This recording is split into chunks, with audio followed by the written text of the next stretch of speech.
Bonjour et bienvenue dans cette deuxième séquence vidéo qui sera consacrée à l'analyse comptable de la constitution des sociétés. Alors, une opération de constitution de société, ça entraîne bien évidemment plusieurs aspects qu'il faut maîtriser, les aspects juridiques, fiscaux, administratifs et bien évidemment comptables. Nous allons nous focaliser spécialement sur les aspects comptables de la constitution d'une société. Alors, dans ce chapitre, nous allons faire la distinction entre le cas général d'abord et les cas particuliers par la suite. Donc, dans une première section, nous allons parler du cas général et puis dans une deuxième section, qu'on verra dans une prochaine séquence vidéo, on va parler des cas particuliers. Alors, dans le cas général, la comptabilité doit constater deux étapes majeures dans le processus de constitution d'une société. Alors, ces deux étapes majeures sont les promesses d'apport, d'une part, qu'on appelle aussi la souscription du capital, et d'autre part, la libération des apports ou encore la libération du capital social. Alors, commençons d'abord par les promesses d'apport.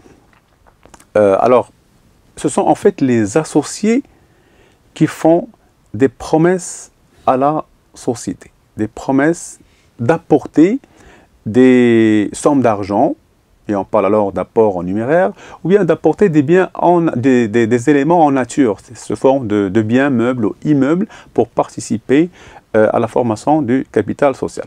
Alors, pour comptabiliser les promesses d'apport, nous allons distinguer entre le cas où le capital est intégralement libéré dès la Constitution et le cas où le capital est partiellement libéré à la Constitution.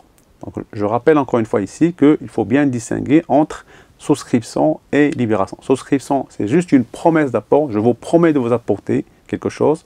Libération, c'est lorsque je verse, lorsque j'honore mon engagement en apportant concrètement les choses promises.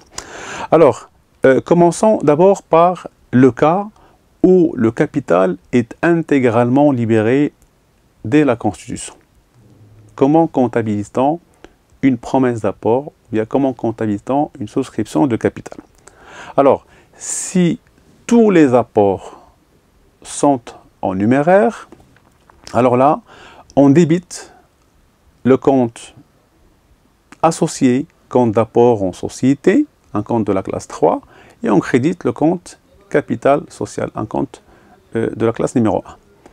Alors pourquoi, ou bien comment est-ce qu'on peut expliquer cette écriture-là?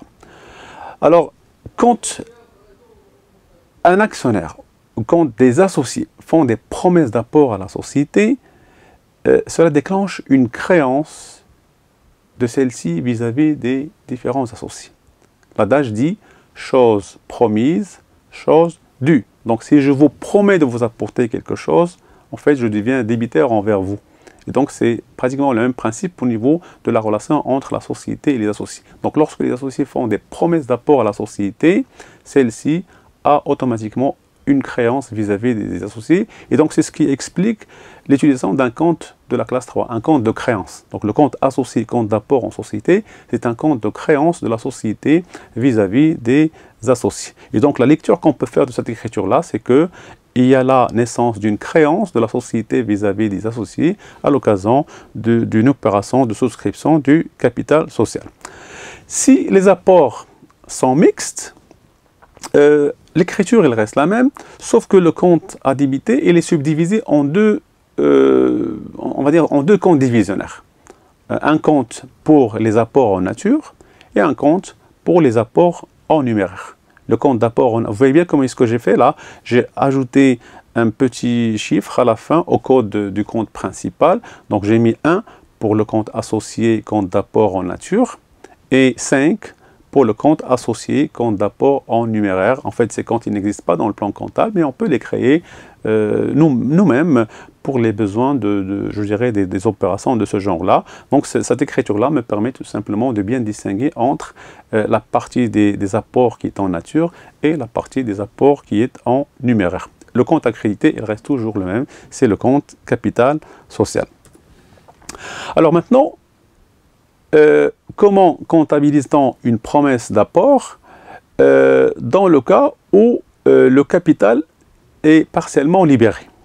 Donc, parce qu'il faut préciser ici que les sociétés ont cette possibilité d'être légalement constituées avec un capital qui est partiellement libéré au départ.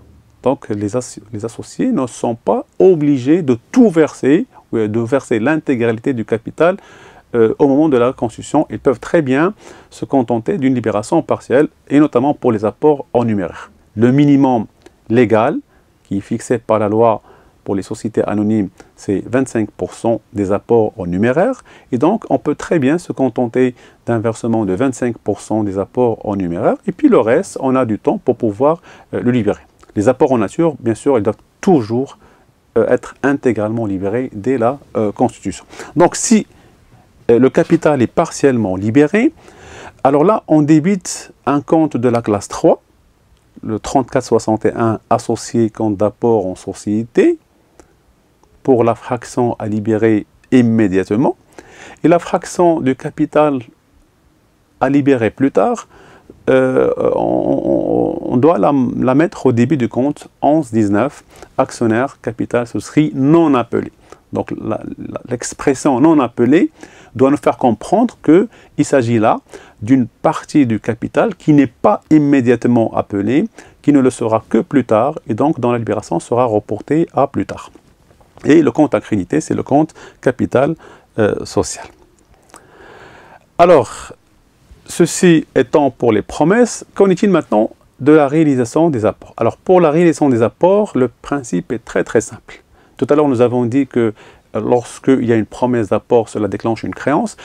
Alors là, on peut dire que lorsqu'il y a libération des apports, la créance doit disparaître. Lorsque les associés vont vont apporter concrètement les choses promises, les montants, bien les sommes d'argent promises ou les différents biens qu'ils ont promis à la société, alors là, comptablement, il faut faire disparaître cette créance-là. Comment? En créditant les comptes de la classe 3 qui sont déjà débités, et en contrepartie, on débite soit le compte banque, si les apports sont en numéraire, soit les autres comptes d'actifs, si les apports sont en nature, comme par exemple le compte construction, le compte bâtiment, le compte terrain, le compte matériel technique, le compte matériel transport, etc. etc. Donc, je dirais, la logique de la comptabilisation est toujours la même. On solde les comptes de la classe 3 et en contrepartie, on débite des comptes d'actifs. Alors, l'opération de constitution, ça génère généralement des frais, genre droit d'enregistrement, sur le capital social, les droits de timbre, les honoraires qu'il faut payer aux personnes qui ont supervisé l'opération de constitution de la société. Alors tous ces frais-là, ils figurent généralement dans le compte, bien au début du compte, frais de constitution, le compte 2111, par le crédit du compte banque. Donc voilà, j'espère maintenant que vous avez une idée qui est très claire sur l'enregistrement comptable des opérations de constitution d'une société. Alors, reste à illustrer par quelques exemples. Ça va être là l'objet de la prochaine séquence. Donc, je vous remercie pour votre attention et on se donne rendez-vous à la prochaine séquence que l'on va consacrer à quelques exemples d'illustration. Merci.